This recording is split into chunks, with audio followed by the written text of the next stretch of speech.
ఎఫెసీ పత్రిక 5 అధ్యాయాలు మనం ముగించాం. ఇప్పుడు 6వ అధ్యాయంలోకి మనం అడుగు పెట్టాం. సో 6వ అధ్యాయం మొదటి 3 వచనాలు చదువుకొని ఆ తర్వాత మనం ప్రార్థన చేద్దాం. మీ బైబిల్స్ మీరు తెరిచి ఉంచండి. ఎఫెసీలకు పౌలు రాసిన పత్రిక 6వ అధ్యాయం మొదటి 3 వచనాలు. ఎఫెసీ 6:1 నుంచి 3 వచనాలు నాతో పాటు మీరు కూడా చదవాలని నేను రిక్వెస్ట్ చేస్తున్నాను. పిల్లలారా, ప్రభువునందు మీ తల్లిదండ్రులకు విధేయులయుండుడి, ఇది ధర్మమే. నీకు మేలు కలుగునట్లు నీ తండ్రిని తల్లిని సన్మానింపుము, అప్పుడు నీవు భూమి మీద దీర్ఘాయుష్మంతుడవగుదువు.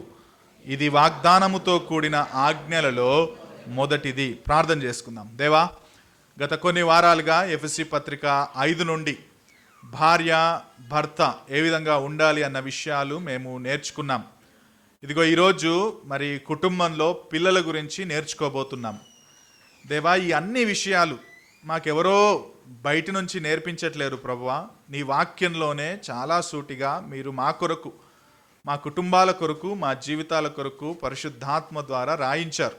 కాబట్టి నీ వాక్యమే మాకు ప్రమాణం కాబట్టి, నీ వాక్యమే మాకు చాలినది కాబట్టి ఆ వాక్యమును మేము ధ్యానించడానికి, అన్వయించుకోవడానికి కృప దయచేయండి. Help us to practice. ఇవి మేము విని విడిచిపెట్టకుండా మా అనుదిన జీవితాల్లో పాటించడానికి మీ శక్తిని దయచేయమని, ఈరోజు మీరు మాట్లాడాల్సిన మాటలు మాట్లాడమని మా ప్రభు రక్షకుడైన యేసుక్రీస్తు నామంలో ప్రార్థించి అడిగి వేడుకుంటున్నాం తండ్రి. Amen, amen. ఒక సండే స్కూల్ జరుగుతూ ఉంటే టీచరు పిల్లల్ని ఒక ప్రశ్న అడిగిందంట. పిల్లలు, మీరు పేరెంట్స్కి అంటే తల్లిదండ్రులకు విధేయులై ఉండాలి కదా. సో ఆ మాట బైబిల్లో మీకు ఎక్కడుంది అని అంటే చాలామంది పిల్లలు అన్నారంట 10 కమాండ్మెంట్స్లో ఉంది. 10 కమాండ్మెంట్స్లో ఒక కమాండ్మెంట్ ఏంటంటే honour your father and mother, మీ తల్లిదండ్రులను మీరు గౌరవించండి, సన్మానించండి అని చాలా సంతోషంగా జవాబు చెప్పారట. వెరీ గుడ్ పిల్లలు అని చెప్పి ఆ తర్వాత రెండవ ప్రశ్న సండే స్కూల్ టీచర్ అడిగిందంట. ఏమనంటే, ఓకే, వెరీ గుడ్, పేరెంట్స్కి ఒబీడియన్స్ ఎక్కడ మీకు దొరికిందంటే 10 ఆజ్ఞలు దొరికింది కదా, మరి మీ బ్రదర్, మీ సిస్టర్ అంటే అన్నా చెల్లెళ్ళు, అక్క తమ్ముళ్ళు, బ్రదర్ అండ్ సిస్టర్తో ఎలా ఉండాలి అని చెప్పడానికి బైబిల్లో ఎక్కడైనా ఆజ్ఞ ఉందా అని చెప్పి ఆ టీచర్ ప్రశ్న అడిగిందంట. అడిగితే ఒక తుంటరి పిల్లోడు ఇమ్మీడియట్గా వెంటనే జవాబిచ్చాడంట. ఏమన్నాడంటే, ఉంది మేడం అన్నాడట. అనగానే, అరే బైబిల్లో ఉందా, ఎక్కడుందిరా అని టీచర్ అడిగితే ఆమె అన్నదంట, ఆ 10 ఆజ్ఞల్లోనే ఉంది మేడం, ఒక ఆజ్ఞ నరహత్య చేయకూడదు అని అన్నాడట. అంటే అర్థమైందా? బ్రదర్ అండ్ సిస్టర్స్ మీద కొట్టుకుంటారు కదా, ఇదిగో నరహత్య చేయకూడదు అనేది వాడు ఆజ్ఞలాగా తీసుకున్నాడు. సో అదే ఆజ్ఞను పాటించాలి అని అనుకున్నాడంట. రైట్. సో 10 ఆజ్ఞల్లో ఉన్న ఒక ఆజ్ఞకు రిలేటెడ్ ఆజ్ఞను ఈరోజు పౌలు ద్వారా ఎఫెసీ పత్రికలో మనం ధ్యానం చేయబోతున్నాం. ఎఫెసీ పత్రిక 6 మొదటి 3 వచనాల్లో పిల్లలను ఉద్దేశించి పౌలు ఈ మాటలు రాస్తున్నాడు. పిల్లలారా, ప్రభువునందు మీ తల్లిదండ్రులకు విధేయులయుండుడి. ఇదిగో మళ్ళీ విధేయత అన్న కాన్సెప్ట్ లేకపోతే టీచింగ్ని పౌలు కొనసాగిస్తూ ఉన్నాడు. 5వ అధ్యాయం 21వ వచనంలో లోబడుడి అనే విషయాన్ని ప్రారంభించాడు.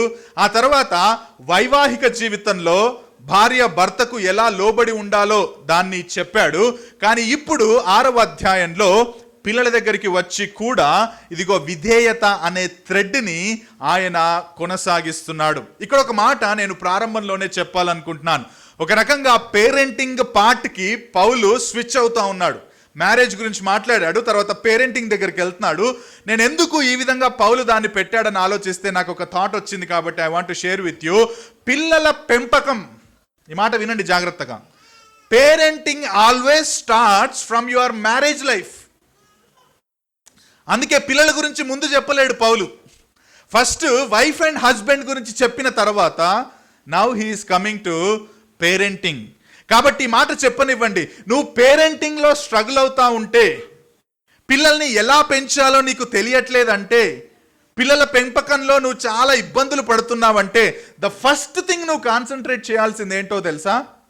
Build your marriage life. నీ భార్యాభర్తలుగా మీరు వైవాహిక జీవితాన్ని గట్టిగా మీరు కట్టుకోవడంలో మీరు మొదట శ్రద్ధ పెట్టాలి అని నేను చెప్పే ప్రయత్నం చేస్తున్నాను. భార్యాభర్తల వైవాహిక జీవితం బాగా లేకపోతే ఫర్గెట్ అబౌట్ పేరెంటింగ్. మీ యొక్క పిల్లల్ని పెంచే విషయంలో మీరు ఫెయిల్ అయ్యే అవకాశం ఉంటుంది. కాబట్టి మొదట మనం భార్య భర్తలుగా కుటుంబంలో ఉండే విషయంపై శ్రద్ధ పెడదాం. అయితే ఇక్కడ పౌలు అది ఆల్రెడీ చెప్పేశాడు, భర్త భార్య ఏ విధంగా ఉండాలని చెప్పేశాడు.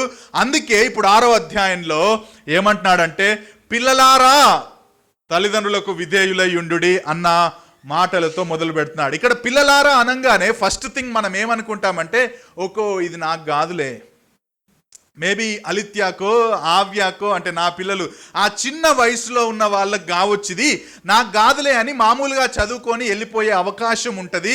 కానీ ఇక్కడ పౌలు రాస్తున్నప్పుడు పిల్లలారా అన్నదానికి ఆయన వాడిన గ్రీకు పదం ఏంటంటే techno, TEKNO, techno, technology. Maybe దీని నుంచి వచ్చిందేమో తెలియదు నాకు. కానీ ఆ పదాన్ని మనం సరిగ్గా అర్థం చేసుకోవాలి. ఆ పదాన్ని మనం అర్థం చేసుకున్నప్పుడు అది కేవలం ఇంత వయసులో ఉన్న పిల్లలకు వాడారా లేకపోతే జనరల్గా వాడారా అన్నది మనకు అర్థమవుతుంది. సో అది ఎక్కడ వాడిందో చాలా వచనాలు ఉన్నాయి టెక్నో న్యూ టెస్టిమెంట్లో. నేను 2-3 వచనాలు చూపించే ప్రయత్నం చేస్తాను. మత్తయి సువార్త 9వ అధ్యాయం 2వ వచనం. మత్తయి సువార్త 9వ అధ్యాయం 2వ వచనం. జనులు పక్షవాయువుతో మంచము పట్టి ఉన్న ఒకని ఆయన యొద్దకు తీసుకొని వచ్చిరి. యేసు వారి విశ్వాసమును చూచి, టెక్నో ధైర్యంగా ఉండుము, కుమారుడా ధైర్యముగా ఉండుము, నీ పాపములు క్షమింపబడి ఉన్నవని పక్షవాయువు గల వానితో చెప్పెను. సో అక్కడ పక్షవాయువు గల వాని వయసు ఎంతో మనకు క్లియర్గా బైబుల్లో లేదు. But we understand that is an adult. ఆయన పెద్దవాడని మాత్రం మనకు తెలుసు. సో టెక్నో అన్న పదం మనం 6లో కేవలం పిల్లలకు అని అనుకుంటే తప్పు. ఎందుకంటే మత్తయి సువార్తలో ఒక అడల్ట్కి ఆ పదాన్ని వాడారు. ఓకే, రోమీయులకు రాసిన పత్రిక 9వ అధ్యాయం 7-8 వచనాలు. Book of Romans chapter 9 verse 7 and 8. పౌలు యొక్క ఆర్గ్యుమెంట్, అబ్రహాము సంతానమైనంత మాత్రము చేత అందరును పిల్లలు కారు గాని ఇస్సాకు వలనైనది నీ సంతానము అనబడును. అనగా శరీర సంబంధులైన పిల్లలు టెక్నో, దేవుని పిల్లలు టెక్నో కారు గాని వాగ్దాన సంబంధులైన పిల్లలు టెక్నో సంతానమని ఎంచబడుదురు. పౌలు ఏం మాట్లాడుతున్నాడంటే అక్కడ, ఇదిగో ఇశ్రాయేలులో పుట్టినంత మాత్రాన, యూదులుగా ఉన్నంత మాత్రాన దేవుని పిల్లలు కారు. ఎవరు? యేసుక్రీస్తునందు విశ్వాసం ఉంచిన వాళ్ళు కూడా దేవుని పిల్లలు అంటున్నాడు. యేసుక్రీస్తునందు పిల్లలే విశ్వాసం ఉంచరు. ఒక రకంగా ఎవరు ఉంచుతారు? పెద్దవాళ్ళు కూడా ఉంచుతారు. సో ఎఫిషియన్స్ 6:1-3లో పిల్లలారా అన్నప్పుడు it is not always small kids. మీరు ఇప్పటిదాకా అది అనుకుని ఉంటే దాని నుంచి బయటకు వచ్చేయండి. ఎందుకంటే ఇదిగో 2 వచనాలు నేను మీకు సపోర్ట్ చూపించాను. It is not always with the kids. పిల్లలారా అంటే అది పెద్దలకు కూడా వాడిన వచన భాగాలు మనం చూసాం. మీకు ఇంకొక ఎగ్జాంపుల్ కూడా నేను చెప్తాను. ఐ థింక్ ఇందులో లేదు, మీరు అదే పుస్తకంలో మనం చూస్తున్నాం. ఒకసారి 2వ అధ్యాయంలోకి వెళ్ళండి. ఎఫెసీ 2వ అధ్యాయం 3వ వచనం. ఎఫెసీలకు రాసిన పత్రిక 2వ అధ్యాయం 3వ వచనం. వారితో కలిసి మనమందరము శరీరము యొక్కయు మనస్సు యొక్కయు కోరికలను నెరవేర్చుకుంటూ మన శరీరాశలను అనుసరించి మునుపు ప్రవర్తిస్తూ కడమ వారి వలె స్వభావ సిద్ధముగా దైవోగ్రతకు పాత్రులమై ఉంటిమి. పాత్రులమై అన్న పదానికి ఇంగ్లీష్లో టెక్నో. We were children of wrath అని ఉంటుంది ఇంగ్లీష్లో. చిల్డ్రన్ ఆఫ్ రాత్, తెలుగులో దైవోగ్రతకు పాత్రులము అని రాశారు. ట్రూ ట్రాన్స్లేషన్ కాదది, కానీ ఇంగ్లీష్లో బాగుంది. చిల్డ్రన్ ఆఫ్ రాత్. అక్కడ చిల్డ్రన్ అన్న పదానికి మళ్ళీ వాడిన పదం ఏంటంటే టెక్నో. ఎవరు దైవోగ్రతకు పాత్రులు? యేసు ప్రభువును విశ్వసించని ప్రజలు. సో టెక్నో అన్న పదాన్ని it is not always small kids. నేను I want to establish that. టెక్నో అన్న పదాన్ని పెద్దవాళ్ళకు కూడా వాడారు. ఇంకొక ఆర్గ్యుమెంట్ ఎట్లా చెప్పొచ్చు అది అని అంటే, ఇదిగో 4వ వచనంలో తండ్రులారా అంటాడు ఇమ్మీడియట్గా. అవునా? సో తండ్రులారా అంటాడు. సో పిల్లలకు చెప్పిన తర్వాత తండ్రులారా అంటున్నాడు, కానీ అక్కడ వయసు చెప్పట్లేడు. రైట్? సో నువ్వు 50 ఏళ్ళు వచ్చినా నువ్వు నీ తండ్రికి పిల్లోడివే, అది మర్చిపోవద్దు. మనం 25 సంవత్సరాలు ఉన్న మన తల్లిదండ్రులకు మనం ఎవరం? పిల్లలమే. సో ఇట్స్ నాట్ ఏజ్, అక్కడ ఏజ్ గురించి చూడొద్దు. మనకు తల్లిదండ్రులు ఉన్నంత వరకు వాళ్ళు తల్లిదండ్రులు, మనము పిల్లలు అని చెప్పే ప్రయత్నం నేను ఇక్కడ చేస్తున్నాను. సో ఇక్కడ 4వ వచనంలో ఆయన 3వ వచనంలో 1వ వచనంలో ప్రారంభిస్తూ అంటున్నాడు, పిల్లలారా మీ తల్లిదండ్రులకు మీరు విధేయులయుండుడి. మీరు వయసులో చిన్నవారు కావచ్చు, లేకపోతే కాస్త టీనేజ్ కావచ్చు, ఆ తర్వాత అడల్ట్ కావచ్చు, ఆ తర్వాత ఇంకొంచెం అడల్ట్ పెద్దవాళ్ళు అవ్వచ్చు, అయినా సరే ఇదిగో ఇది మీ అందరికీ, మీకు తల్లిదండ్రులు ఉంటే ఈ మాటలు మీరు వినండి. ఏంటి అంటే, మీరు మీ తల్లిదండ్రులకు విధేయులయుండుడి. అండ్ బై ద వే ఇది చర్చ్ కాంటెక్స్ట్లో రాస్తున్నాడు. చర్చ్ కాంటెక్స్ట్లో ఈ పత్రికను చదువుతున్నారు. అంటే అర్థం ఏంటో తెలుసా? చర్చ్లో ఈ మాటలు వినగలిగే సామర్థ్యం లేకపోతే వయసున్న పిల్లలకు రాస్తున్నాడు. మేబీ స్మాల్ కిడ్స్ ఇది అర్థం చేసుకోలేరేమో విధేయులయుండుడి అంటే. కానీ అది అర్థం చేసుకోవాలంటే కాస్త వయసులో మెచ్యూర్, అంటే కొంచెం మేబీ ఒక 10 years 11 years 12 years ఉంటే వాళ్ళకు డైరెక్ట్గా పౌలు చెప్తున్నాడు, పిల్లలారా మీ తల్లిదండ్రులకు విధేయులై యుండుడి అని అంటున్నాడు. సో అది చిన్నవారైనా పెద్దవారైనా చాలా ప్రాముఖ్యమైన మాట ఇది. సో ఇక్కడ కూర్చున్న మీరందరూ మీకు తల్లిదండ్రులు ఉంటే ఇది మీకు కూడా వర్తిస్తుంది, నాకు కూడా వర్తిస్తుంది. దీన్ని నాకు కాదులే అని మాత్రం అనుకోవద్దు. ఎందుకంటే ఈరోజు మనం వినబోయే మాటలన్నీ మనందరికీ వర్తించేవిగా నేను మీకు చెప్పే ప్రయత్నం చేస్తాను. సో ద ఫస్ట్ థింగ్ ఏమంటున్నాడంటే పౌలు, తల్లిదండ్రులకు విధేయులై యుండుడి. ఎవరైనా భార్యలు భర్తలకు లోబడి ఉండుడి అన్నప్పుడు నేను గ్రీకు పదం చెప్పాను, లోబడుట అనేది. ఎవరైనా చెప్తారా? హుపటాసో, రైట్? చాలాసార్లు వివిధ పుస్తకాల్లో కూడా హుపటాసో ఎట్లా వాడారో మనం చూసాం. యేసుక్రీస్తు ప్రభువు కూడా తండ్రికి ఏ విధంగా లోబడాడో మనం చూసాం. కానీ ఇక్కడ విధేయతకు వాడిన పదం ఇట్ ఈస్ నాట్ హుపటాసో. ఆల్దో మీనింగ్ అనేది సేమ్గా ఉన్నా కానీ అది సేమ్ పదాన్ని అక్కడ గ్రీకులో వాడలేదు. అక్కడ వాడిన పదం హుపకావో, హుపటాసో కాదు. ఇక్కడ దాని అర్థం ఏంటంటే, విధేయత అంటే అర్థం ఏంటంటే, నీవు విన్న దానిని విషయాన్ని అమలు చేయడానికి ఎఫర్ట్ పెట్టడమే obedience. You heard something and you want to put it in to practice. నువ్వు ఒక మాట విన్నావు, దాన్ని ప్రాక్టీస్ చేయడానికి నువ్వు ఎఫర్ట్ పెట్టడాన్ని లేకపోతే ఆ యాక్షన్ని విధేయత లేకపోతే ఒబీడియన్స్ అని అంటాం. యాక్చువల్లీ ఇక్కడ అబ్సల్యూట్ ఒబీడియన్స్ అంటారు చాలామంది. అబ్సల్యూట్ ఒబీడియన్స్ అంటే నువ్వు సాకులు చెప్పేది లేదు, వినాలంతే. ఆ మాటను ఇదిగో పిల్లలారా అబ్సల్యూట్గా మీరు మీ తల్లిదండ్రులకు విధేయులై ఉండుడి అని పౌలు ఇక్కడ వాడుతున్నావు. అదే పదాన్ని ఇంకెక్కడ వాడారో కూడా చూద్దాం. మత్తయి సువార్త 8వ అధ్యాయం 27వ వచనం. మత్తయి సువార్త 8వ అధ్యాయం 27వ వచనం. యేసుక్రీస్తు తుఫానును నిమ్మలమయ్యేలా చేసినప్పుడు ఆ మనుషులు అంటారు, అంటే శిష్యులు అంటారు, ఆశ్చర్యపడి, ఈయన ఎట్టివాడో, ఈయనకు గాలియు సముద్రమును లోబడుచున్నవి, ఉపకావో. అంటే యేసుక్రీస్తు ప్రభు తుఫానును స్టాప్ అనగానే మళ్ళీ వచ్చి మళ్ళీ పోయి మళ్ళీ వచ్చి మళ్ళీ పోలే తుఫాను. ఏమైపోయింది? Once Jesus said stop, it was stopped. అంటే తుఫాను కూడా నిమ్మలమాయను. సేమ్ పదాన్ని మత్తయి సువార్తలో మత్తయి వాడతాడు. మార్కు సువార్త 1:27. అందరూ విస్మయం ఉంది, ఇదేమిటో కొత్త బోధగా ఉన్నదే, ఈయన అధికారముతో అపవిత్రాత్మలను ఆజ్ఞాపింపగా అవి ఆయనకు ఉపకావో. అపవిత్రాత్మను వదిలి వెళ్ళిపో అన్నప్పుడు ఇమ్మీడియట్గా వెళ్ళిపోయినప్పుడు మిగతా వాళ్ళు అనుకున్నారు, ఏంటి ఇంత అబ్సల్యూట్ ఒబీడియన్సా, వెళ్ళిపోయినా ఇమ్మీడియట్గా. అదే పదాన్ని మార్కు కూడా వాడుతున్నాడు. డే బ్రదర్స్ అండ్ సిస్టర్స్, ఈ మాట వినండి. క్రైస్తవులైన పిల్లలు తల్లిదండ్రులకు ఈ విధంగా విధేయత కలిగి ఉండాలని పౌలు చెప్తున్నాడు. క్రైస్తవులైన పిల్లలు తల్లిదండ్రులకు ఈ విధంగా విధేయత కలిగి ఉండాలి. Obedience is very very important.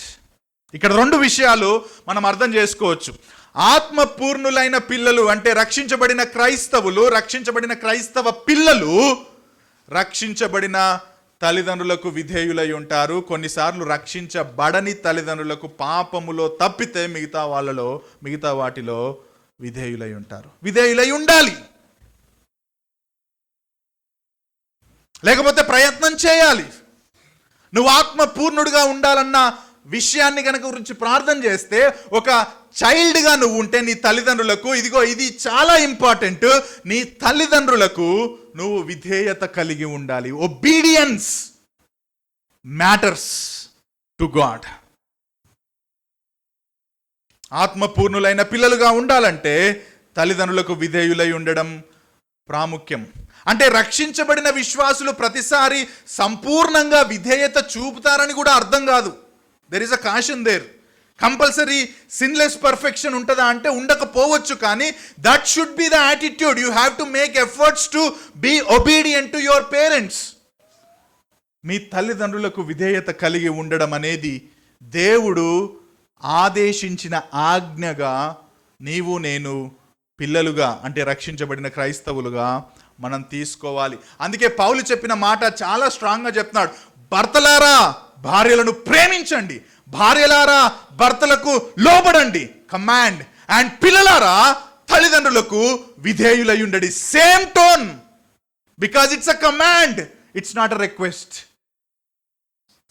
So మీరు ఆత్మపూర్ణులైన పిల్లలుగా ఉండాలనుకుంటే మీ తల్లిదండ్రులకు విధేయత కలిగి ఉండాలని పౌలు ఇక్కడ చెబుతున్నాడు.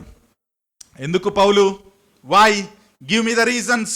ఎందుకు ఉండాలి అని అంటే పౌలు 2 రీజన్స్ అక్కడ ఇస్తున్నాడు. ఇది ధర్మమే, ఇది ధర్మమే. ఇంగ్లీష్లో it is right, it is fitting. పరిశుద్ధాత్ముడు ధర్మం అని రాయించాడు. అంటే ఇంకొక రకంగా చెప్పాలంటే ఇది దేవుని పరంగా సత్యమైనది, దేవుని పరంగా సరైనది, దేవుని పరంగా న్యాయమైనది, ఆయన ప్రమాణాలను అందుకోదగినది. అందుకే ఆయన ఇది ధర్మమే అంటున్నాడు. Because that is what the standard of God. ఇది నేను ఒక ప్రమాణముగా పెట్టాను కాబట్టి అది సరైనది. That is just, it is normal and it is my commandment so that you can obey to your parents because it is fitting. ఇది ధర్మం అని అక్కడ పౌలు చెప్తున్నాడు. అందుకే దానికి ఇమ్మీడియట్లుగా ఉంటుంది ఆ మాట, మీరు ప్రభువు నందు తల్లిదండ్రులకు విధేయులై ఉండుడి అని అంటాడు. భార్యలారా మీరు ప్రభువు వలె, ప్రభువు నందు, ఇన్ క్రైస్ట్ ఒబే, లేకపోతే సబ్మిట్ అన్న మాట ఏ విధంగా అయితే మనం చూసామో అదే విధంగా ప్రభువు నందు మీరు తల్లిదండ్రులకు విధేయులై ఉండుడి. కొలస్సీలకు రాసిన పత్రిక 3వ అధ్యాయం 20వ వచనంలో ఇంకొంచెం క్లారిటీ ఇస్తాడు పౌలు. అక్కడ ఇంకొక వచనాన్ని అక్కడ కలుపుతాడు. పిల్లలారా, సేమ్ అదే థాట్, అన్ని విషయములలో మీ తల్లిదండ్రుల మాట వినుడి, ఇదిగో ప్రభువును బట్టి ఏందంట, మెచ్చుకొనదగినది. It is fitting. ప్రభువు మెచ్చుకుంటాడంట తల్లిదండ్రులకు మీరు విధేయులై ఉంటే. క్రైస్తవులైన పిల్లలు, వాళ్ళు చిన్నవాళ్ళైనా పెద్దవాళ్ళైనా, ప్రభువు వారి జీవితంలో చేసిన రక్షణ కార్యాన్ని గుర్తు చేసుకుంటూ కృతజ్ఞత కలిగి, నా మీద అధికారులుగా నువ్వు తల్లిదండ్రులను ఉంచావు ప్రభువా, ఇదిగో నేను నిన్ను ప్రేమించి మహిమపరచడానికి నేను నా తల్లిదండ్రులకు లోబడి ఉంటాను అనే తత్వాన్ని అలవర్చుకోవాలట. ఎవరు? రక్షించబడిన పిల్లలు. ఇక్కడ పిల్లలు అంటే మళ్ళీ మీరు చిన్న పిల్లలు అనుకోవద్దు దయచేసి. మనందరం కూడా దేవా నువ్వు నా జీవితంలో కార్యం చేసావు, రక్షించావు, కానీ నువ్వు నియమించావు నా మీద అధికారులుగా. ఎవరిని? నా తల్లిదండ్రులను. నా తల్లిదండ్రుల ద్వారానే నన్ను ఈ లోకానికి నువ్వు తీసుకొని వచ్చావు. కాబట్టి నిన్ను మహిమపరచడానికి నేను నా తల్లిదండ్రులకు లోబడి ఉంటాను. యేసుక్రీస్తు ప్రభువు కూడా నరావతారిగా ఈ లోకానికి వచ్చాడు. త్రిత్వములో 2వ వ్యక్తి, సృష్టికర్త. ఆలోచనకర్త, సమాధానకర్త, బలవంతుడైన దేవుడు, సర్వాధిపతి అయిన దేవుడు ఈ లోకానికి మానవుడిగా వచ్చినప్పుడు తండ్రికి ఆయన లోబడి ఉండెను. నేనేం లోబడను అని అనలేదు. ఎందుకంటే దేవుడు ఆ మాదిరిని మనకు చూపించడానికి కూడా తన తండ్రికి లోబడ్డాడు. కాబట్టి మనం కూడా మన మీద అధికారులుగా దేవుడు నియమించిన తల్లిదండ్రులకు విధేయత కలిగి ఉండాలని బైబిల్ గ్రంథం మనకు బోధ చేస్తుంది. ఆ లోబడే తత్వం మనం యేసు ప్రభు ద్వారా నేర్చుకుంటాం. నువ్వు లోబడకపోతే ఒక క్రైస్తవ కుమారుడిగా, కుమార్తెగా నీ తల్లిదండ్రులకు లోబడే తత్వాన్ని, లేకపోతే జనరల్గా ఆ సబ్మిసివ్ స్పిరిట్ నీకు లేదంటే మేబీ నువ్వు యేసు ప్రభువును వాక్యానుసారంగా అంగీకరించలేదేమో.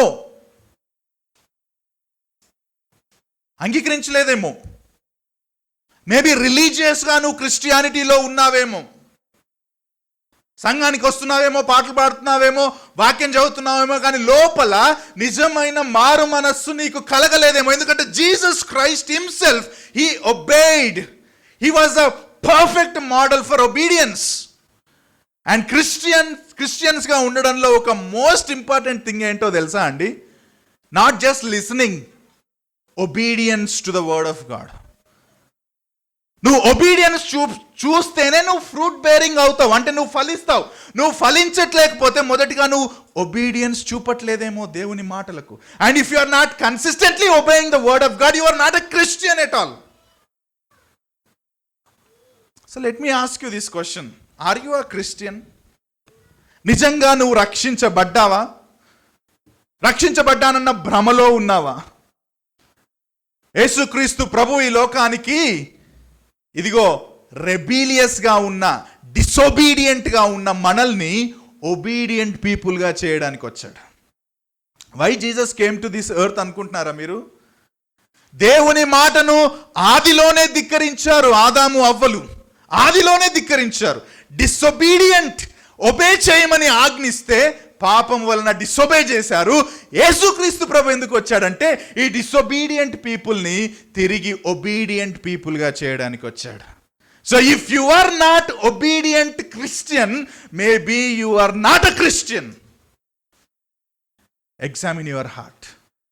ఇంకా ఎవరైనా యేసు ప్రభుని అంగీకరించకపోతే కూడా ఈ మాట వినండి, నువ్వు రెబీలియస్ పర్సన్, నువ్వు దేవుని మాటలను ధిక్కరించే వ్యక్తివి, నువ్వు అవిధేయుడవు, నరకానికి వెళ్తున్న వాడవు. ఇదిగో నిన్ను తిరిగి ఒబీడియంట్ పీపుల్గా, లేకపోతే విధేయత కలిగిన మంచి దేవుని పిల్లలుగా చేయడానికి యేసుక్రీస్తు ప్రభు మరణించాడు. అంగీకరించావా యేసుక్రీస్తు ప్రభుని? లేకపోతే ప్రతి ఆదివారం ఒక సంఘానికి వెళ్ళి కూర్చొని వస్తున్నావా? లేకపోతే ఇదే సంఘానికి వస్తూ కూడా యేసు ప్రభు అంటే ఎవరో తెలియకుండా నరకానికి వెళ్తున్నావా? ఎగ్జామిన్. ఒకవేళ నీ పాపాలు నిన్ను గిల్ట్లోకి తీసుకెళ్తున్నాయి, ఇంకా నాకెవరు దిక్కు, నేను ఎటెళ్ళాలి, నా పాపంలోనే మరణిస్తే నేను నరకానికి వెళ్తాను అనుకుంటే, here is the good news. యేసుక్రీస్తు ప్రభు నీకోసమే వచ్చాడు. ఆయనను అంగీకరిస్తే నిత్య జీవం నీకు ఇస్తాడు. నిన్ను విధేయత కలిగిన క్రైస్తవుడిగా ఆయన చేస్తాడు. పౌలు అంటున్నాడు, పిల్లలారా మీ తల్లిదండ్రులకు మీరు విధేయులయ్యుండుడి, ఎందుకంటే ఇది ధర్మమే. దాన్ని ఇంకొంచెం స్ట్రాంగ్ చేయడానికి, ఆ ఆర్గ్యుమెంట్ని స్ట్రాంగ్ చేయడానికి పౌలు ఓల్డ్ టెస్ట్మెంట్లోని వచనాన్ని యాడ్ చేస్తూ ఉన్నాడు. ఆయన అంటున్నాడు, నీకు మేలు కలుగునట్లు నీ తండ్రిని నీ తల్లిని సన్మానింపుము, అప్పుడు నీవు భూమి మీద దీర్ఘాయుష్మంతుడు వగుదువు. ఎక్కడుంది మాట? నిర్గమాకాండం 20వ అధ్యాయం 12వ వచనం. 10 ఆజ్ఞలు, 10 కమాండ్మెంట్స్లో ఈ మాట ఉంది. అక్కడున్న ఆజ్ఞను తీసుకొచ్చి ఇక్కడ ఆర్గ్యుమెంట్కి పౌలు ఆయన సపోర్ట్ చేస్తున్నాడు. ఏమనుంది? నిర్గమాకాండం 20:12, నీ దేవుడైన యెహోవా నీకు అనుగ్రహించు దేశములో నీవు దీర్ఘాయుష్మంతుడు వగునట్లు నీ తండ్రిని నీ తల్లిని సన్మానించు. మీరు ద్వితీయోపదేశకాండం చూస్తే కూడా 5వ అధ్యాయం 16వ వచనం చూడండి. నీ దేవుడైన యెహోవా నీకు అనుగ్రహించు దేశంలో నీవు దీర్ఘాయుష్మంతుడవై నీకు క్షేమమగునట్లు నీ దేవుడైన యెహోవా నీకు ఆజ్ఞాపించిన లాగున నీ తండ్రిని నీ తల్లిని సన్మానింపు. నిర్గమకాండం 21:15-17 నీ తండ్రినైనను తల్లినైనను కొట్టువాడు నిశ్చయంగా మరణశిక్ష పొందుతాడు, నీ తండ్రినైనను తల్లినైనను శపించువాడు నిశ్చయంగా మరణశిక్ష పొందుతాడు అని ఉంది. ఓల్డ్ టెస్టిమెంట్లో తండ్రిని తల్లిని సన్మానించుమనుంది.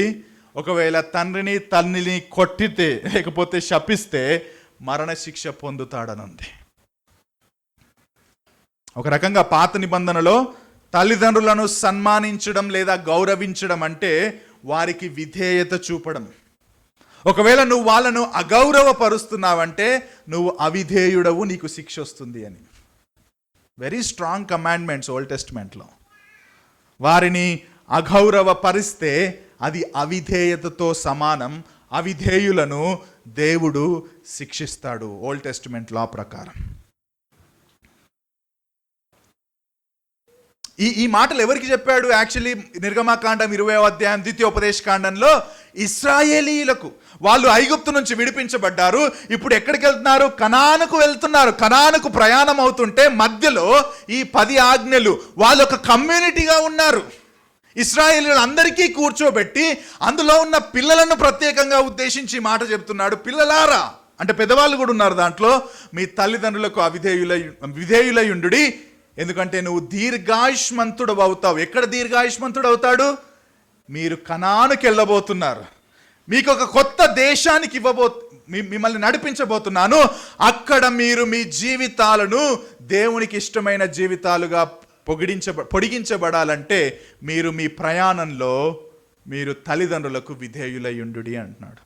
అంటే వాళ్ళు పూర్తిగా ఇక మరణించరని కాదు, వాళ్ళు ఇక చచ్చిపోరని కాదు. ఆ కొత్త ప్రదేశంలో దేవుడు ఉద్దేశించిన విధంగా పరస్పర క్షేమం కలిగి జీవించాలంటే ఇదిగో ఒక కమాండ్మెంట్ ఏం చెప్తున్నాడంటే, ఒబే యువర్ పేరెంట్స్. సన్మానించడం అంటే ఒక ఆయన అంటాడు, విధేయత కన్నా కూడా అధికమైంది అట. యాక్చువల్లీ హెన్రిక్సన్ కిస్మేకర్ అని ఆయన బైబుల్ స్కాలర్ అండ్ కామెంటేటర్, ఆయన అంటాడు సన్మానించడం, హానరింగ్ అనేది విధేయత కన్నా ఇంకొంచెం అధికమైనది. దాని అర్థం ఏంటంటే గౌరవించడం మరియు ప్రేమించడం. చాలా ఇంకా డీప్ మీనింగ్ అన్నమాట. నువ్వు నీ తల్లిదండ్రులను ప్రేమించు, నీ తల్లిదండ్రులను గౌరవించు. సన్మానించడం అంటే దండేసి దండం పెట్టడం కాదు, పొద్దున్న లేవంగానే. గౌరవించాలా, ప్రేమించాలా. విధేయత అనేది బాహ్యంగా కనిపిస్తుంది, సన్మానించడం అంటే అంతరంగంలో గౌరవించడం, ప్రేమించడం. అంతరంగంలో నువ్వు గౌరవిస్తే, ప్రేమిస్తే బాహ్యంగా నువ్వు వాళ్ళకు ఒబీడియన్స్ చూపిస్తావు, లేకపోతే విధేయత చూపిస్తావు. కానీ జాన్ మెకార్థర్ గారు ఒక మంచి మాట చెప్తారు, చూడండి, ఆ కొటేషన్ అక్కడ కూడా ఉంది.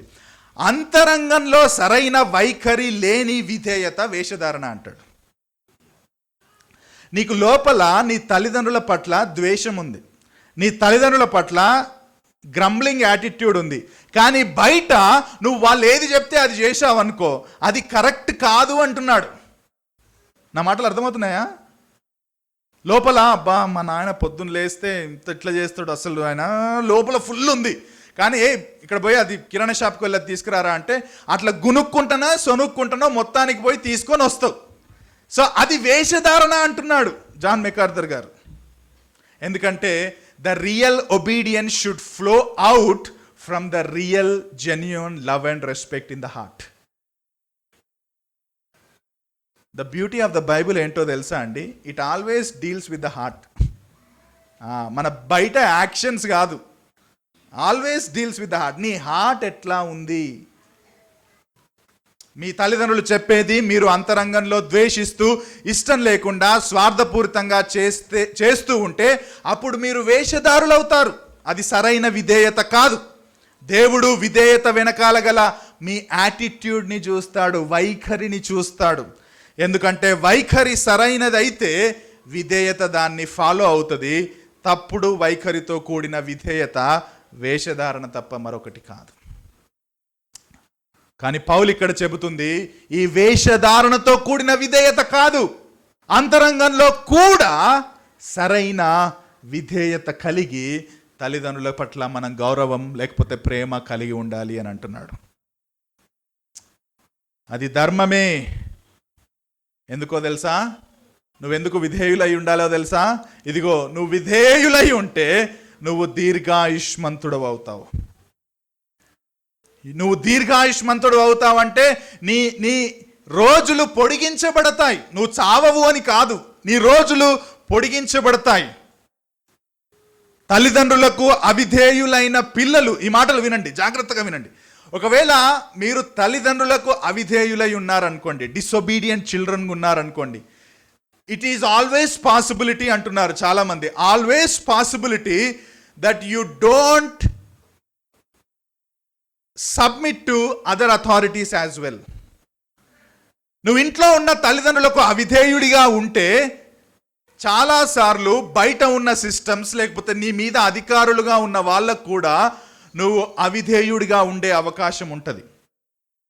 కొన్నిసార్లు విధేయత కలిగి ఉన్న వేషధారణతో కూడిన విధేయత కలిగి ఉండే అవకాశం ఉంటుంది. అంటే లోపల ఇష్టం ఉండదు, కానీ ఇంకా తప్పదురా బాబు, బాస్ చెప్పిండు కదా అని గునుక్కుంటూ విధేయత చూపిస్తావు, ఎందుకంటే డబ్బులు వస్తాయిగా.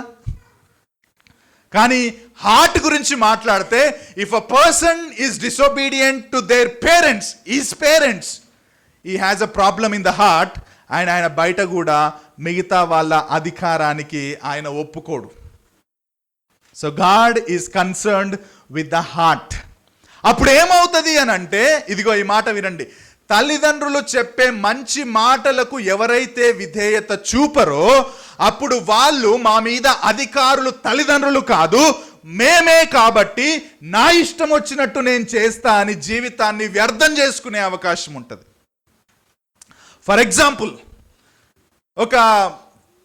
మేబీ ఒక యవనస్తుడు అనుకుందాం, 20-25 years, ఇంట్లో ఉన్నాడు, 24 గంటలు మొబైల్లో సోషల్ మీడియాలో పిచ్చి పిచ్చి వీడియోస్ అన్ని చూస్తున్నాడు. Okay, right. వాళ్ళ తల్లిదండ్రులు చెప్పారు, చాలాసార్లు చెప్పారు, ఏమని? అరే వేస్ట్ చేయకు time, that is not good, అది మంచిది కాదు, అలా చూడడం వల్ల టైం వేస్ట్ అవుతుంది, ప్రొడక్టివ్నెస్ పోతుంది, సో డోంట్ డూ దట్ అని చాలాసార్లు చెప్పాడు. కానీ మన హీరో దాన్ని పట్టించుకోలేడు, దాన్ని పట్టించుకోకుండా పక్కన పెట్టేశాడు. ఇప్పుడు ఏమైద్ది చెప్పనా? దాంట్లోకి వెళ్ళిపోయాడు, అందులోంచి వేరే బూత్ వీడియోస్లోకి వెళ్ళిపోయాడు, పోర్నోగ్రఫీకి అటాచ్ అయ్యాడు. ఎగ్జాంపుల్ చెప్తున్నా, పోర్నోగ్రఫీకి అటాచ్ అయ్యాడు. ఆ తర్వాత ఆ వ్యసనంలోంచి బయటికి రాలేకపోయాడు, డిప్రెషన్ గుండా వెళ్ళాడు. ఆ తర్వాత లైఫ్లో మీనింగ్ని మర్చిపోయాడు. ఆ తర్వాత ఆ చింతలో ఆలోచిస్తున్నాడు, మేబీ ఆత్మహత్య చేసుకోవాలనుకుంటున్నాడు, లేకపోతే వివిధ రకాలైన మానసికమైన వ్యాధుల గుండా వెళ్ళాడు. ఆయుష్ ఉండాల్సినంతగా ఉండకుండా త్వరగా తన ప్రయాణం ముగించాడు. ఇలా ప్రతిసారి కాకపోవచ్చు, కానీ when you disobey your parents, ఈ మాట నేను కాదు, చాలా మంది స్కాలర్స్ కూడా చెప్తున్నారు, when you consistently disobey your parents who are biblically helping you, you will end your life soon. నువ్వు దీర్ఘాయుష్మంతుడుగా ఉండవు, అంటే నువ్వు ఎక్కువ రోజు బ్రతకలేవు. నీ వ్యర్థమైన నిర్ణయాలతో నువ్వు త్వరగానే నీ జీవితాన్ని ముగిస్తావు. మీకు ఆల్రెడీ నేను ఒకసారి చెప్పాను, ఒక యవ్వనస్తుడు వాళ్ళ తల్లిదండ్రులు బైక్ కొనించండి అని చెప్పి అడిగితే వాళ్ళు, నీకు ఇంకా వయసు రాలేదు, 1 month లేకపోతే 1 year ఆగురా, నీకు బైక్ కొనిస్తాం, నువ్వు మాకు ఒక్కగానొక్క కొడుకువు అని చెప్పి వినలేదు. హీ డిసొబేడ్. హీ వెంట్, కిరోసిన్ పోసుకొని తగలేసుకున్నాడు. ఆ పేషెంట్ని నేను చూశాను. ఆ తర్వాత 2 నెలలకే తన జీవితాన్ని ముగించేశాడు. ఒకవేళ తన తల్లిదండ్రులు చెప్పిన మాట వినుంటే, ఇదిగో నాకు 1 year తర్వాత తప్పకుండా నా తల్లి నా తండ్రి నాకు బైక్ కొనిస్తారు, నాకు మొబైల్ కొనిస్తారు, ఆ టైం వరకు నేను వెయిట్ చేస్తా అని చెప్పి ఉండుంటే చనిపోయేవాడు కాదేమో. తల్లిదండ్రుల మాటను జవదాటి ప్రాణాలు కోల్పోయిన వాళ్ళు చాలామంది ఉన్నారు. హెల్మెట్ పెట్టుకో అని చెప్తే వినకుండా వెళ్ళిపోయిన వాళ్ళు, జీవితాన్ని మధ్యలోనే ముగించిన వాళ్ళు చాలామంది ఉన్నారు. అలా ప్రతిసారి జరుగుతుందా అంటే జరగకపోవచ్చు. కానీ విధేయులుగా ఉన్న పిల్లలు కూడా త్వరగా చనిపోవచ్చు. అదిగో నేను మంచి క్రైస్తవ కుటుంబంలో పుట్టాను, చిన్నప్పటి నుంచి మా తల్లిదండ్రులు చెప్పింది ప్రతిదీ నేను విన్నాను, అయినంత మాత్రాన నా ఆయుష్ పెరుగుతుందని రూల్ ఏం లేదు. అట్లా చనిపోయిన పిల్లలు కూడా ఉన్నారు. అంతెందుకు, అవిధేయులుగా ఉన్న పిల్లలు కొన్నిసార్లు ఎక్కువ మంది ఉంటారు, విధేయులుగా ఉన్న పిల్లలు కొన్నిసార్లు తక్కువ సడన్గా చనిపోతూ ఉంటారు. సో అది ప్రతిసారి జరగకపోవచ్చు. కానీ ఒకవేళ విధేయులుగా ఉండి చనిపోయినా కానీ వాళ్ళు దీర్ఘాయుష్మంతులే. ఎందుకో తెలుసా? ఎందుకంటే వాళ్ళు రక్షించబడ్డారు, వాళ్ళు యేసుక్రీస్తులో దీర్ఘాయుష్మంతులే, వాళ్ళు నిత్య జీవంలో వాళ్ళ జీవితాన్ని కొనసాగింపజేస్తున్నారు. సో ఇక్కడ దీర్ఘాయుష్మంతుడు అన్న మాట, నువ్వు భూమి మీద ఉన్నప్పుడు నువ్వు ఇంకొన్ని రోజులు ఎక్కువ బతికే అవకాశం ఉంది. నువ్వు తల్లిదండ్రుల మాట విని వాక్యానుసారంగా వాళ్ళు చెప్పింది విన్నప్పుడు నీ జీవితాన్ని మధ్యలోనే ముగించకుండా నువ్వు ఇంకొన్ని రోజులు బతకొచ్చు. కానీ నువ్వు ఎప్పుడైతే వాళ్ళ మాటలను జవదాటి పాపం చేస్తావో నీ జీవితాన్ని నువ్వు ముగిస్తావు. కాబట్టి please be obedient to your parents అంటున్నాడు ఇక్కడ.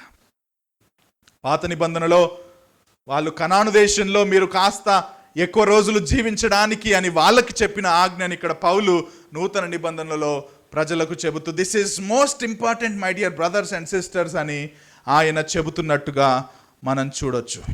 సామెతలు 3వ అధ్యాయం 1-2 వచనాల్లో ఈ మాట ఉంటుంది. కుమారుడా, నా ఉపదేశమును మరువకుము, నా ఆజ్ఞలను హృదయపూర్వకముగా గైకొనుము, అవి దీర్ఘాయువును.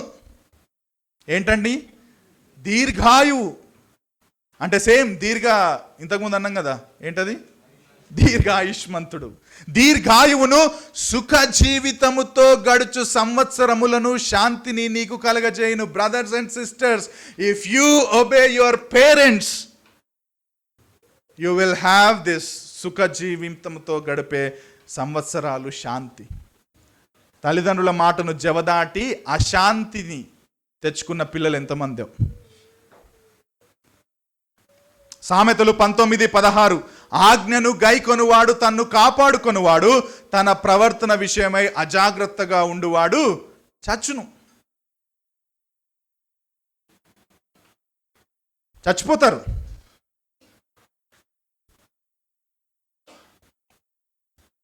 పౌలు ఆ మాటని ఇక్కడ పెట్టడం వల్ల స్ట్రాంగ్గా చెప్పాలనుకుంటున్నాడు. సింపుల్గా చాలామంది బైబిల్ పండితులు కూడా ఇదే మాట అంటున్నారు. ఎందుకంటే గ్రీకు కాంటెక్స్ట్లో అప్పటి రోజుల్లో తల్లిదండ్రుల పట్ల విధేయత పిల్లలకు ఉండేది కాదట. తల్లిదండ్రులను పట్టించుకునే వాళ్ళు కాదట. తల్లిదండ్రులను చాలా వేధించే వాళ్ళు, లేకపోతే అవుట్ రైట్ డిసొబీడియన్స్ చేసే వాళ్ళట. అందుకే పౌలు ఇంటెన్షనల్గా చెప్తున్నాడు, if you are a Christian child please be obedient to your parents, because that is coming all the way from Old Testament. That should be our attitude అని పౌలు నూతన నిబంధన క్రైస్తవులకు చెబుతున్నాడు. ఆయన చెబుతూ అంటున్నాడు, ఇది వాగ్దానంతో కూడిన ఆజ్ఞలలో మొదటిది. there is a promise attached to it. వాగ్దానంతో కూడిన ఆజ్ఞల్లో మొదటిది అంటే అర్థం ఏంటి? ఒకసారి చూద్దాం. నిర్గమకాండం 20వ అధ్యాయం కనుక మీరు ఓపెన్ చేస్తే, ఒకసారి తీస్తారా? నిర్గమకాండం 20వ అధ్యాయం, ఎక్సడస్ చాప్టర్ 20. ఓకే, మీరు 4-6 వచనాలు కనుక అక్కడ చూస్తే అక్కడ మీకు దేవుని వాగ్దానం కనిపిస్తుంది. చదువుతారు ఎవరైనా? 4-6 వచనాలు. పైన ఆకాశం అందే గాని, కింద భూమి అందే గాని, నీళ్ళ యందే గాని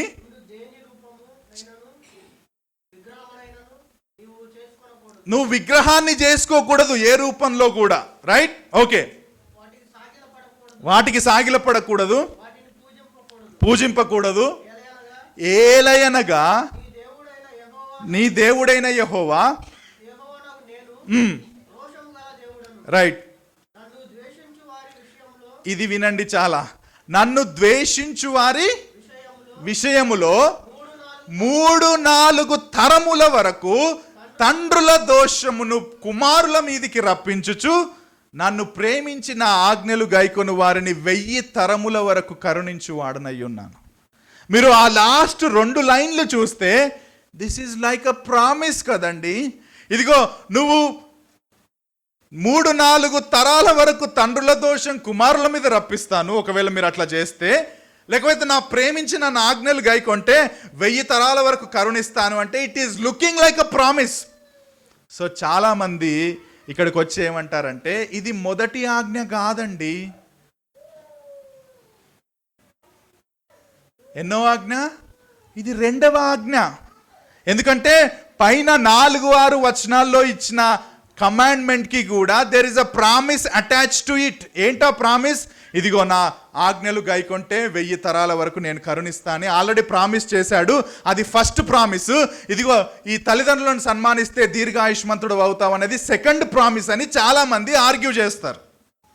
సో దీని మీద ఎస్పెషల్లీ ఈ పాయింట్ మీద దాదాపుగా ఒక 3 వ్యూస్ ఉన్నాయి. ఓకే, ఇది ఫస్ట్ కాదు, ఇది సెకండ్, లేదు ఇదే ఫస్ట్ అని 3 వ్యూస్ ఉన్నాయి. సో ఆ వ్యూస్ అన్నీ నేను మీకు చెప్పా, కన్ఫ్యూజ్ అవుతుంది కాబట్టి ఇది మొదటి ఆజ్ఞ అని నిరూపించడానికి ఒక్క లాజికల్ ఆర్గ్యుమెంట్ చెప్పి నేను మూవ్ అవుతాను. దీన్ని పీటర్ ఓబ్రాయన్ ఎఫిషియన్స్ మీద రాసిన కామెంటరీలో ఆయన చెప్తాడు. పీటర్ ఓబ్రాయన్ ఏం చెప్తాడంటే ఈ పైన 4-6 వచనాల్లో చెప్పిన ఆ 2 విషయాలు, ఏది నన్ను ప్రేమించి నా కట్టడలను మీరు అనుసరిస్తే 1000 తరాల వరకు ఉంది చూడండి, అది ఆజ్ఞలాగా కనిపిస్తుంది కానీ అది వాగ్దానం లాగా కనిపిస్తుంది కానీ అది వాగ్దానం కాదు అంటాడు. ఎందుకు కాదు అని అంటే ఈ మాట వినండి జాగ్రత్తగా. అది వాగ్దానం కంటే కూడా దేవుని గుణలక్షణాలని ప్రతిబింబిస్తుంది. దేవుడు ప్రేమ కలిగిన వాడు. ఆయన ఆజ్ఞలను పాటించే వారి పట్ల ఆయన కృప చూపిస్తాడు. ఒకవేళ అవిధేయత చూపిస్తే వారి మీద శిక్ష వేస్తాడు. ఎందుకంటే ఆయన నీతిమంతుడు, న్యాయవంతుడు.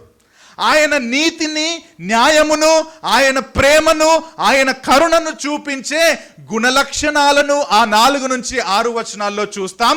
అది ప్రామిస్ లాగా కనిపిస్తుంది కానీ ప్రామిస్ కాదు. Because it speaks about the attributes of God అని పీటర్ ఓబ్రాయన్ చెప్తాడు. అందుకే లాట్ ఆఫ్ స్కాలర్స్ కూడా కన్క్లూడ్ చేసేది ఏంటంటే ఇదిగో దీర్ఘాయుష్మంతుడవు అవుతావని చెప్పిన ఆ వాగ్దానమే 10 ఆజ్ఞల్లో మొదటి వాగ్దానం లాగా ఉంది అని అంటారు. సో మీరు కేవలం ఆ విషయాన్నే మీరు పట్టుకోవాలని నేను ప్రయత్నం చేస్తున్నాను. క్యాల్విన్ కూడా ఆ మాట, జాన్ క్యాల్విన్ కూడా ఆ మాట అంటాడు. కరుణ చూపిస్తాను, అవిధేయులను శిక్షిస్తాను అన్నది కేవలం ఒక్క ఆజ్ఞకు మాత్రమే పరిమితం కాదు, అది మొత్తం ధర్మశాస్త్రానికి సంబంధించింది. ఇదిగో కేవలం ఆ ఒక్క ఆజ్ఞకు, అంటే నువ్వు నా నామంలో లేకపోతే నా రూపంలో నువ్వు ఏదైనా పూజించి దాన్ని ఆరాధిస్తే నేను నీకు శిక్షిస్తాను, నువ్వు ఆజ్ఞలను పాటిస్తే నేను నిన్ను కరుణిస్తాను అనేది కేవలం నువ్వు విగ్రహాన్ని చేసుకుంటేనే దానికి సంబంధించింది కాదది. ఇట్ అప్లికబుల్ టు ఎంటైర్ లా. ధర్మశాస్త్రంలోని ప్రతిదానికి అప్లికబుల్ అది. కాబట్టి జాన్ క్యాల్విన్ అంటున్నాడు అది కేవలం 1 కమాండ్మెంట్కి అప్లికబుల్ కాదు, ఎంటైర్ లాకి అప్లికబుల్. కానీ ఇక్కడ తల్లిదండ్రులను సన్మానించమన్నప్పుడు అది దానికి మాత్రమే అప్లికబుల్ అని ఆయన చెబుతాడు. డియర్ బ్రదర్స్ అండ్ సిస్టర్స్, నేను ఎందుకు ఇవన్నీ చెబుతున్నానంటే అప్లికేషన్ దగ్గరికి వస్తాను, కానీ ఇవన్నీ మీరు మనం మొదటగా అర్థం చేసుకోవాలి. కేవలం ఆ మాటను చదివి విధేయులై ఉండుడి అంటే కాదు, దాని వెనకాల పౌలు యొక్క ఉద్దేశం ఏంటి? Why he is quoting from the old testament. 10 ఆజ్ఞల నుంచి ఎందుకు కోట్ చేస్తున్నాడు, ఎందుకు ఆర్గ్యూ చేస్తున్నాడు అనేది కనుక మనం క్లియర్గా అర్థమవుతే అప్పుడు మనం కమాండ్ దగ్గరికి ఎందుకు అన్వయించుకోవాలి నూతన నిబంధన క్రైస్తవులుగా అనేది మనకు అర్థమవుతుంది. నీవు నేను పిల్లలుగా తల్లిదండ్రులకు విధేయులై ఉండడం అనేది దేవుడు ఇదిగో ఎఫెసీ పత్రిక రాసినప్పుడు నిర్ణయించలేదు. నా మాటలు వినండి జాగ్రత్తగా. ఎప్పుడు నియమించాడు దీన్ని? ఓల్డ్ టెస్ట్మెంట్లో, ఎప్పుడో 1000 సంవత్సరాల క్రితమే దాన్ని రాయించాడు ఆయన. ఎందుకంటే that is most important thing. ఎందుకో తెలుసా? నాకు అనిపిస్తుంది ఎందుకో తెలుసా? అందులో ఒబీడియన్స్ అన్న ఒక వర్చ్యూ మిళితమై ఉంది. And this virtue is important for God's children. దేవుని పిల్లలకు ఒబీడియన్స్ అన్న లక్షణం చాలా ప్రాముఖ్యం కాబట్టి పాత నిబంధనలో చెప్పాడు, దాన్ని నూతన నిబంధనలో కూడా తిరిగి ఆయన రాసించాడు.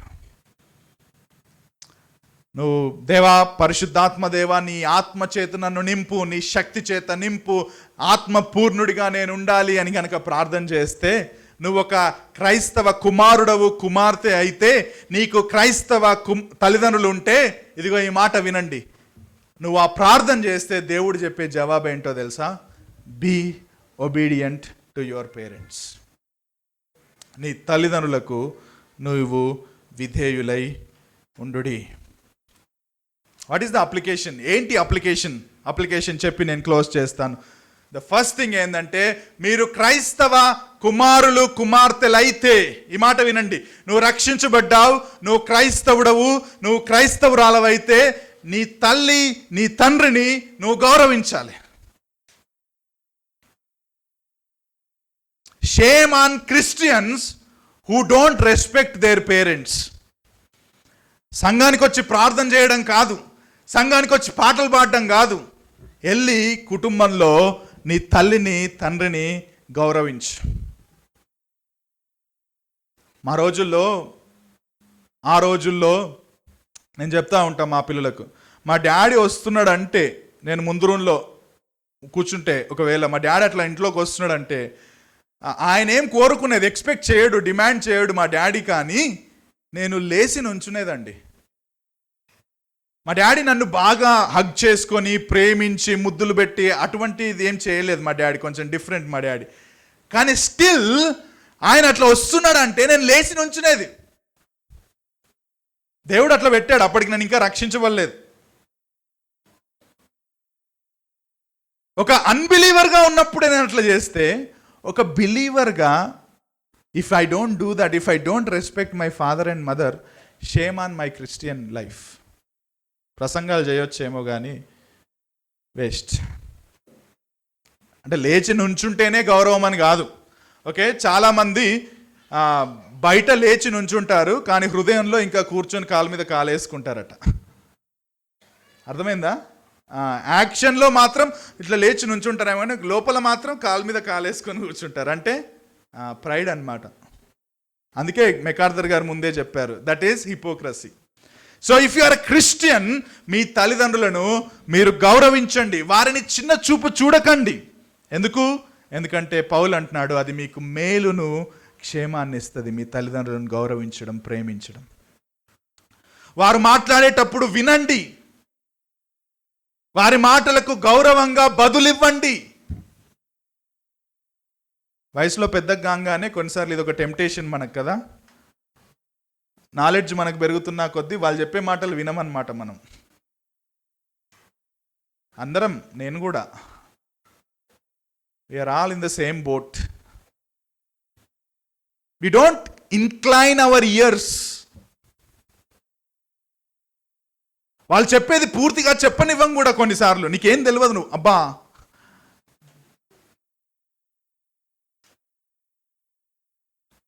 గౌరవంగా బదులివ్వడం నేర్చుకోవాలి.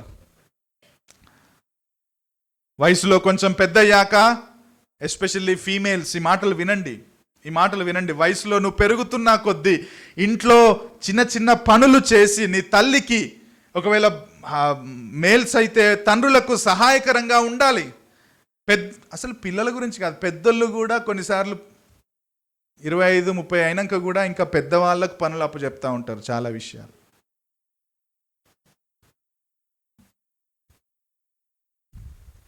వారిని గౌరవించడం అంటే వారిని మెచ్చుకోవడం, వాళ్ళు మంచి పని చేసినప్పుడు అభినందించడం.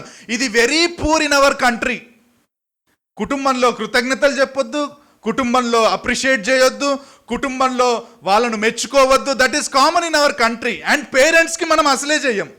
బయట వాళ్ళకు థ్యాంక్స్ చెప్తాం, పేరెంట్స్కి థ్యాంక్స్ చెప్తాం ఏదైనా చేసినప్పుడు. Take it for granted. మీరు యూఎస్కి వెళ్ళండి, తల్లిదండ్రులకు కూడా థ్యాంక్స్ చెప్తారు వాళ్ళు. మన కల్చర్ అది, ఇండియన్ కల్చర్. పేరెంట్స్కి థ్యాంక్స్ చెప్పం మనం, అది బాధ్యత, అది చెయ్యాలి వాళ్ళు అన్నట్టుగా చేస్తాం అన్నమాట.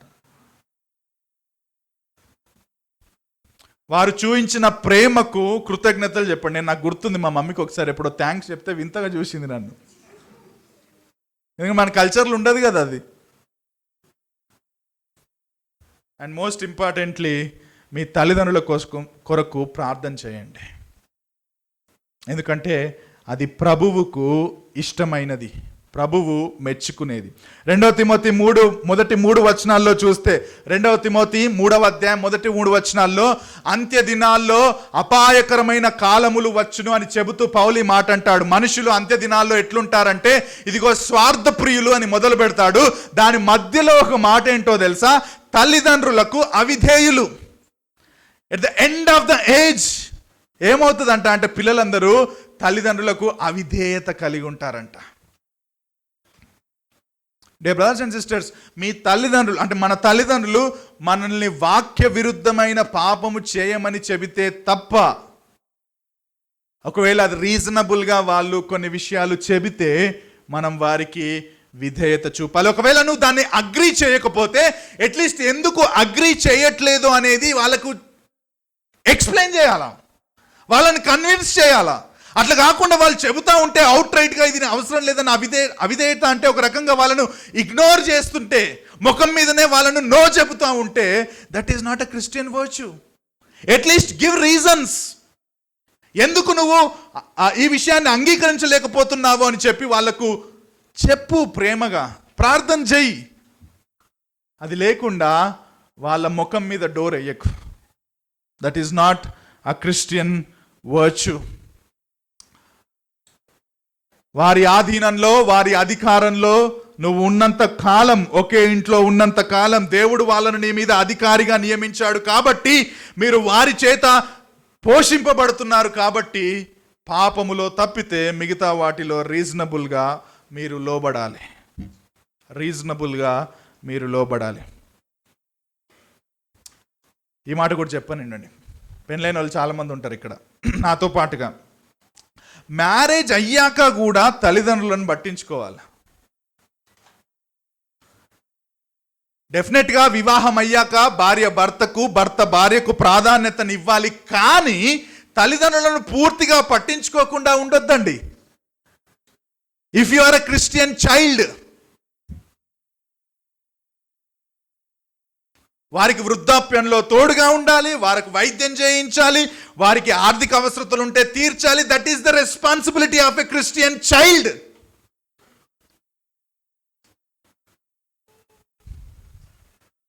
సామెతలు 23:22, నిన్ను కనిన నీ తండ్రి ఉపదేశాన్ని అంగీకరించు, నీ తల్లి ముదిమి యందు ఆమెను నిర్లక్ష్యం చేయకు. ముదిమి అంటే వృద్ధాప్యం, ఎండ్ డేస్లో నిర్లక్ష్యం చేయొద్దు.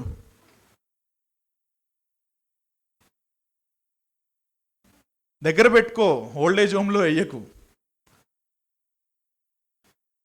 వెయ్యొద్దండి. ఓల్డ్ ఏజ్ హోమ్లో నేను ఐఎమ్ అగేన్స్ట్ ఇట్. యాక్చువల్లీ నా వ్యక్తిగతంగా క్రైస్తవులు తల్లిదండ్రులను చూసుకోవాలి. కష్టమవుతుంది అంటే కష్టం అవుతుంది, వాళ్ళు నేను చూసుకోలే చిన్నప్పుడు కష్టమైనప్పుడు. కొంతమంది తల్లిదండ్రులు ఇండిపెండెంట్గా ఉండాలనుకుంటారు. నువ్వు చెప్పు ఫస్ట్, నీకు ఉందా ఆలోచన?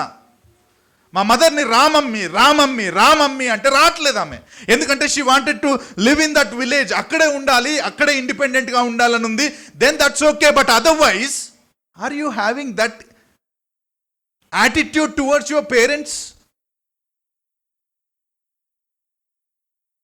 నీ ఇంట్లో ఉంచుకోకపోయినా సరే నీకు దగ్గరగా పెట్టుకొని వాళ్ళని చూసుకుంటున్నావా? వృద్ధాప్యంలో వారికి అవసరతలు తీరుస్తున్నావా? వాళ్ళ మెడికల్ ఎక్స్పెన్సెస్ వస్తే నువ్వు తీరుస్తున్నావా? వెళ్తున్నావా?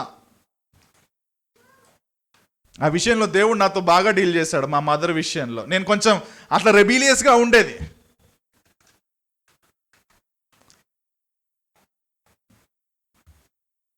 ఇంకో విషయం కూడా చెప్పనివ్వండి. యాక్చువల్లీ మ్యారేజ్ కాంటెక్స్ట్ వచ్చింది కాబట్టి చెప్తా.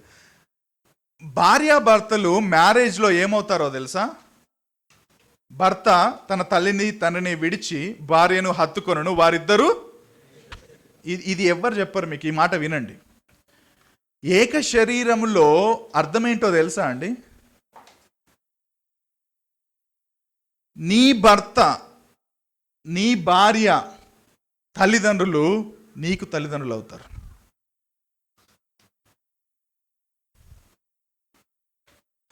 అది ఏక శరీరం అంటే. మీరు ఇప్పుడు వన్ ఫ్లెష్ అంటే నీ భర్త యొక్క తల్లిదండ్రులు నీకు తల్లిదండ్రులు అవుతారు, నీ భార్య యొక్క తల్లిదండ్రులు నీకు తల్లిదండ్రులు అవుతారు. మన భారతదేశంలో దరిద్రం ఏంటంటే అత్త మామలు పెత్తనం చెలాయించాలి, కోడల మీద పెత్తనం చెలాయించాలి, అల్లుణ్ణి అటక మీదెక్కి గౌరవించాలి. ఎక్కడుంది? అది భారతదేశంలో ఉన్న దరిద్రం. ఆ దరిద్రాన్ని ఏడికి తీసుకొచ్చాం మనం? ఇదిగో క్రైస్తవ సంఘంలోకి, క్రైస్తవ కుటుంబంలోకి తీసుకొచ్చాం. అందుకే క్రైస్తవ అత్తలందరూ కోడల మీద పెత్తనం చెలాయిస్తారు, అల్లున్నేమో 10 రకాల వంటలు వండి ఆయన ఏదో అమెరికా ప్రెసిడెంట్ అయినట్టు ఇంటికి రాగానే తెగ గౌరవం ఇస్తారు. ఎందుకు ఇవ్వాలి అల్లుడికి అంత గౌరవం? ఏం ఎలగబెట్టాడని ఇవ్వాలి గౌరవం అల్లుడికి? అండ్ అల్లుడిగా ఉండి నువ్వు డిమాండ్ చేస్తున్నావంటే నీ అంత దరిద్రమైన క్రైస్తవుడు ఇంకొకటి లేనేలేడు. నాకు నల్లి బొక్క రాలేదు, నాకు స్వీట్ పెట్టలేదు, నన్ను సాగనంపలేదు, బస్ ఎక్కి ఇక్కడికి రాలేదు, ఎవడు చెప్పిండండి? ఇక్కడ బైబుల్ ఉందా? దేవుని వాక్యాన్ని మనం లోకం నుంచి నేర్చుకుంటున్నాం. సింపుల్ అండి. We are learning from the world, we are not learning from the word. నిన్ను వల్ల నీ పొరుగువాన్ని ప్రేమించు. నీ అత్త పొరుగు కాదా? నీ మామ పొరుగు కాదా? He is like a human being. దేవుని వాక్యాన్ని చేతబట్టుకున్న మనం ప్రాథమికంగా పాటించాల్సింది దేవుని వాక్యాన్నే కానీ లోక సంస్కృతిని కాదు, ఈ అడ్డమైన దురాచారాలని అసలే కాదు. భార్య తల్లిదండ్రులకు తన తల్లిదండ్రుల వల్ల సేవ చేసే భర్త లేరి, భర్త తల్లిదండ్రులను తన సొంత తల్లిదండ్రులుగా చూసుకునే భార్య లేరి.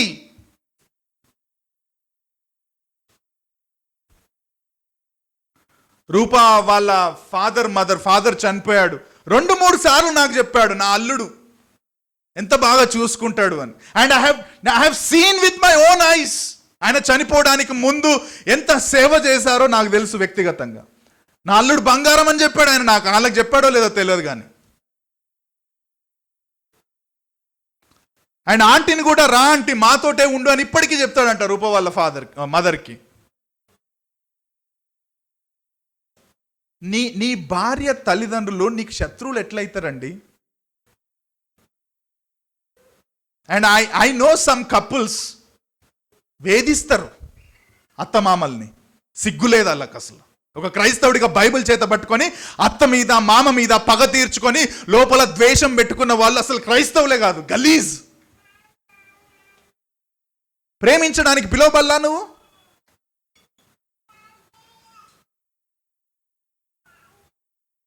ఒకటో తిమోతి 5వ అధ్యాయం 3-4 వచనాలు. నిజముగా అనాథలైన విధవరాండ్రను సన్మానింపుము. అయితే ఏ విధవరాలికైనను పిల్లలు గాని మనుమలు గాని ఉండిన ఎడల వీరు మొదట తమ ఇంటి వారి ఎడల భక్తి కనపరచాలి, తమ తల్లిదండ్రులకు ప్రత్యుపకారం చేయుటకు నేర్చుకోవాలి. మీ ఫాదర్ చనిపోతే మీ మదర్ ఉంది, మదర్ విధవరాలిగా ఉంది. సో ఫస్ట్ రెస్పాన్సిబిలిటీ ఎవరు తీసుకోవాలంటే ఇంటి వారి ఎడల భక్తి, తల్లిదండ్రుల ఎడల భక్తి, ఆ తల్లి ఎడల భక్తి నువ్వు కొడుకుగా కూతురుగా నువ్వు తీర్చుకోవాలి. ఒకవేళ ఆమె భార్య తల్లి అయితే ఒక అల్లుడుగా నువ్వు చేయాల.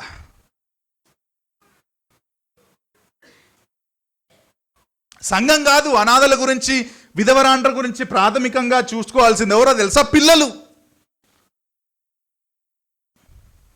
అది ప్రత్యుపకారం, అది దేవుని దృష్టికి అనుకూలం అని బైబిల్ చెప్తుంది. 5వ అధ్యాయం 8వ వచనం. ఎవడైనను స్వకీయులను విశేషముగా తన ఇంటి వారిని సంరక్షింపకపోయిన ఎడల వాడు విశ్వాస త్యాగం చేసిన వాడే అవిశ్వాసి కన్నా చెడ్డగా ఉండును. సొంత తల్లిదండ్రులను పట్టించుకొని సంరక్షించని క్రైస్తవులు అవిశ్వాసుల కన్నా చెడ్డోళ్ళు అంటున్నాడు పౌలు.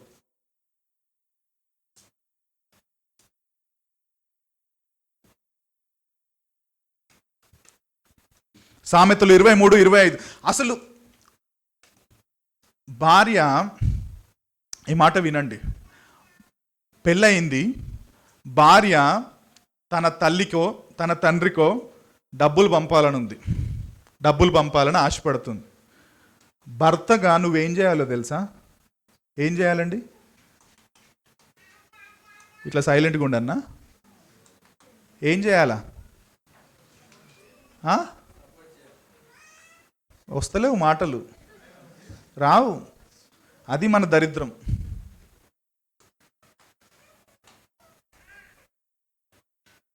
ఇక్కడ స్టేజ్ వచ్చి మాట్లాడమంటే తెగ మాట్లాడతాం మళ్ళీ.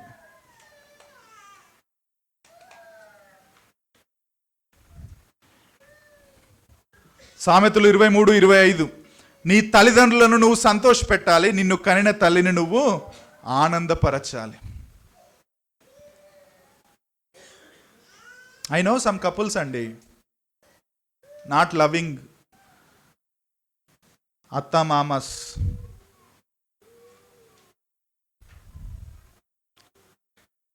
ఈ విషయం కూడా చెప్పి నేను క్లోజ్ చేస్తాను. మత్తయి సువార్త 15. నేను నా భార్య ఒకరోజు మార్నింగ్ డిస్కషన్లో నేర్చుకున్న ఒక విషయం మా డిస్కషన్లో. మత్తయి సువార్త 10. తీయండి మీ బైబిల్స్, తీయండి. ఒక 5 minutes ఎక్స్ట్రా అవుతుంది, పర్లేదు. మత్తయి సువార్త 15వ అధ్యాయం చూడండి. బైబిల్లో ఏ మాటలు ఉన్నాయి, మనమేం పాటిస్తున్నాం మన జీవితంలో మనకు అర్థమవుతుంది. మత్తయి సువార్త 15వ అధ్యాయం తీసారా?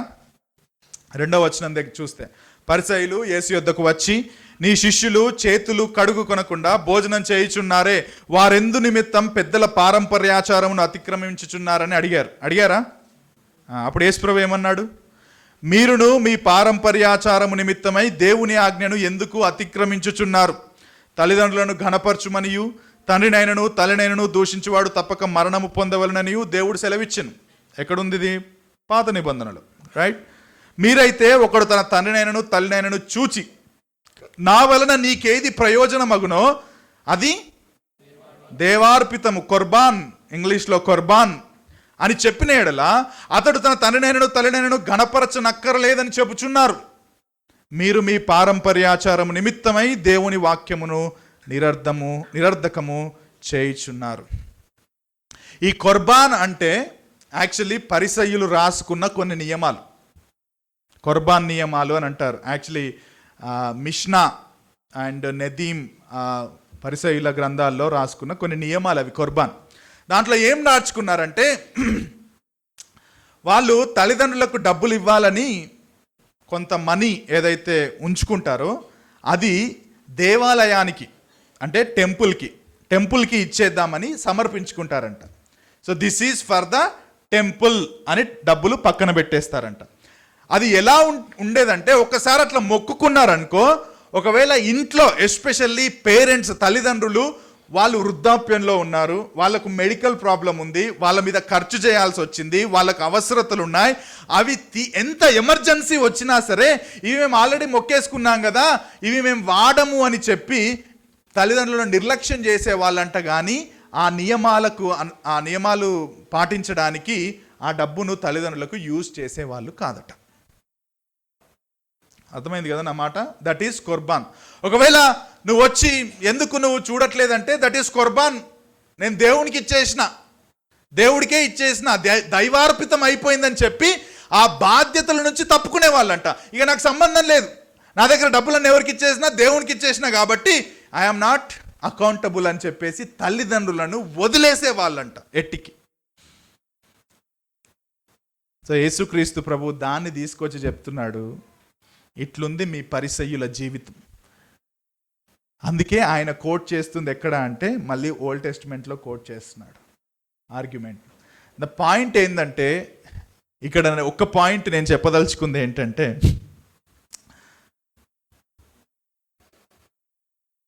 తల్లిదండ్రులకు సహాయం చేయకుండా క్రైస్తవ కుమార్తెలు క్రైస్తవ కుమారులుగా తల్లిదండ్రులకు ఆశీర్వాదకరంగా ఉండకుండా, వారి అవసరతల్లో ఆర్థికంగా సహాయం చేయకుండా, నువ్వు దైవికంగా చాలా ఖర్చు చేస్తూ పట్టించుకోకపోవడం కూడా వేషధారణ.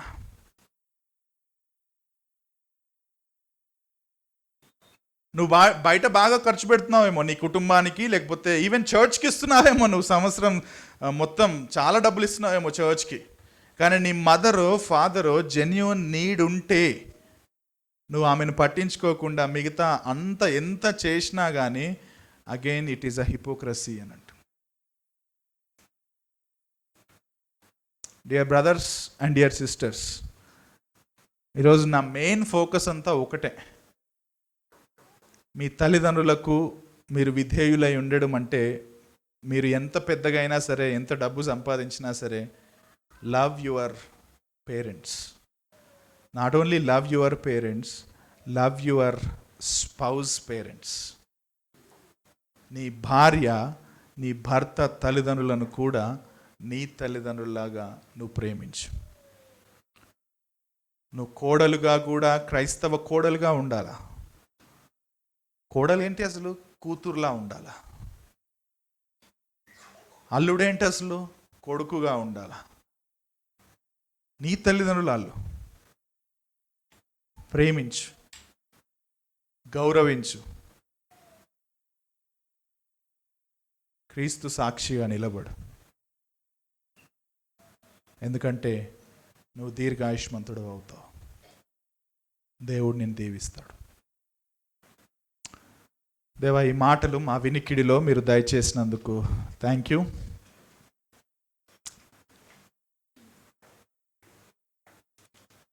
మేము ఈ విషయాల్లో చాలా తప్పిపోయాం, చాలా డ్యామేజ్ చేశాం.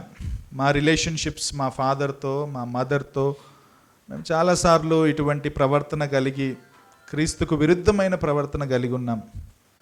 కానీ ఈరోజు మీ మాటల ద్వారా మళ్ళీ ఆత్మపూర్ణులై ఉండడం అంటే ఏంటి, విధేయత ఎంత ప్రాముఖ్యమని మేము నేర్చుకున్నాం. కాబట్టి ఈ విధంగా ఉండడానికి మీ కృప దయచేస్తూ రమ్మని యేసుక్రీస్తు నామంలో ప్రార్థిస్తున్నాం తండ్రి.